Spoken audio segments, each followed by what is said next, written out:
Want to feel like a lord of the wild or a bit of a druid? Then here's the simple trick. Grab a live ant and draw a circle around it with a pen. The ant will scuttle around inside that boundary for hours, unable to cross it. What's just a line of ink to us is a real obstacle to them. An uncrossable frontier. It's like a tiny moat with crocodiles that mess with ant instincts. Insects such as ants leave a pheromone trail behind them. It's a bit like a breadcrumb trail, but made of pheromones that help ants navigate and find their way back home. It's an effective strategy, especially since ants don't see well. So when you use the pin to wipe out that scent trail, the ant gets disoriented and has no clue where it is or how it got there. And don't forget the crocodiles. I mean, it's not just an obstacle.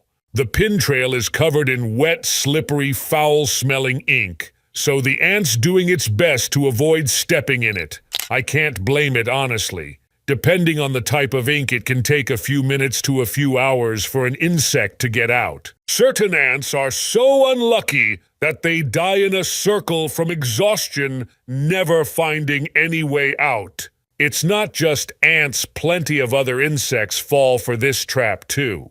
While ants possess intricate organization, they're surprisingly susceptible to manipulation. You just need to place a substantial piece of food in the path of an ant. Unable to carry it alone, the ant will summon help, leaving a trail of pheromones. Even if you remove the food, the pheromone trail remains, fooling others into thinking there's a feast. Voila, you've ingeniously set. The ant up and the whole colony thinks it made it all up. But ants are child's play. Trolling creatures much tinier than you isn't much of a challenge. What if we're talking about something bigger like a lion? Turns out lions are just as manageable as ants when you wield a chair.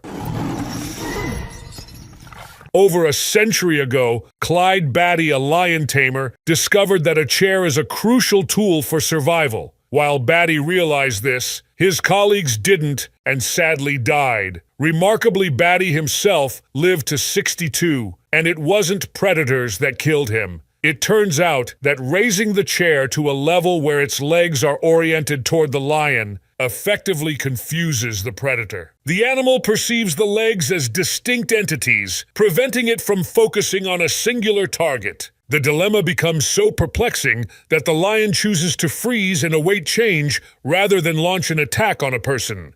What impressed you the most in today's episode? Please comment below in the comment section to let us know, and don't forget to like the video and subscribe to the channel. Your likes and comments encourage me to continue. See you very soon with a new episode.